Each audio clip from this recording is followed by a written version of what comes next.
Right, so guys, welcome back to our series on electronics. In this video, we are going to look at the PN junction and the formation of the depletion region. Now, these concepts are very significant when it comes to understanding of the operation of diodes and solar panels. It will be worth it taking your time to understand this concept in this video so that as we progress in our study of electronics, some of these things will not be new to you, especially when we start to look at diodes. Now, in the previous video, we looked at how the p-type and the n-type semiconductors are formed.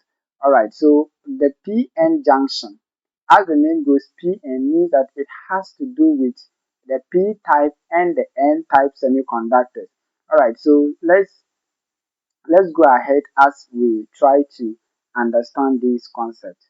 Now, if you take a semiconductor material and then you dope part of it with pentavalent impurities, giving you an N region on that part, which is what the N type, and then the other half of it, you dope it with trivalent impurities to form a P type, which is a P region. Now there is going to be a boundary, there is going to be a junction between these two because either side of the semiconductor now, because they are being doped with different impurities, they are electrically different. Okay, and so the point where they meet is what we call the PN junction. Right. You can also look at this as joining an N-type semiconductor with a P-type semiconductor.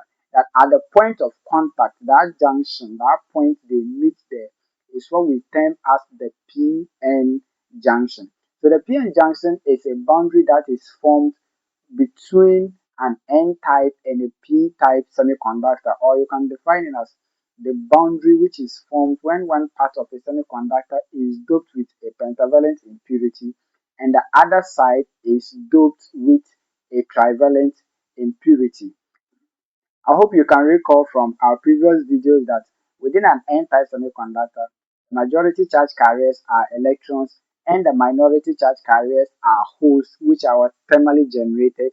And within the P-type semiconductor or the P region, we have holes as our majority charge carriers and electrons as our minority charge carriers, which are thermally generated.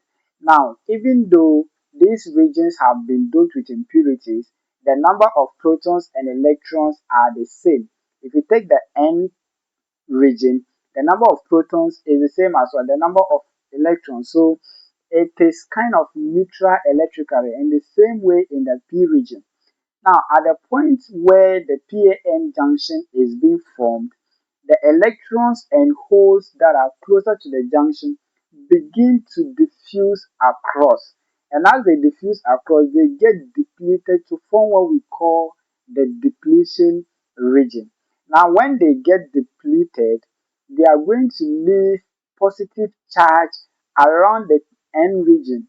The reason is that as the electrons move across the junction and they get depleted, the number of electrons as compared to the number of protons what now reduces. The number of electrons reduces, now giving it what positive charge because what protons are now more. And the same thing is happening in the N region. The holes are being what depleted, thereby giving it a negative charge because at this point the number of electrons within the P region is going to be greater than the number of protons. So that is why we tend to have positive charge around the N region and the negative charge around what the P region. And these charges are inside the depletion region. Now, this diffusion of holes and electrons continues what over time. The electrons keep moving across the junction, and the more they diffuse, the more they get depleted, and the depletion region what begins to widen. Now, a point will reach where there will be no further diffusion of holes and electrons as the depletion region widens.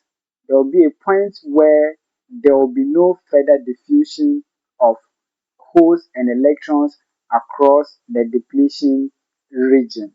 Alright, so now these positive and negative charges within the depletion region, there are forces acting on it.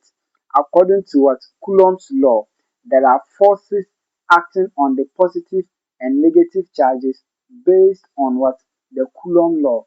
These forces leads to the creation of electric field around the charges in the depletion region.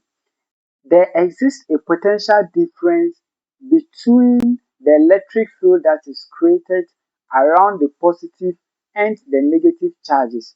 This potential difference, which is between the electric field across the depletion region, is what we term as a barrier potential. Now, take note of this because it is very important. Is very, very important in our study of diodes, which we'll be getting there in our subsequent videos.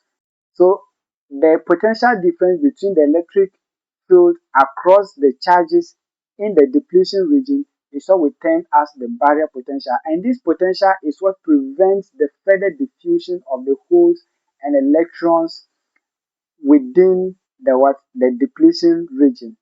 Now for silicon, the barrier potential is around 0.7 volt and it's about 0.3 volt for germanium. But silicon is of much interest here because it is a widely used semiconductor material in the formation of diodes and solar panels.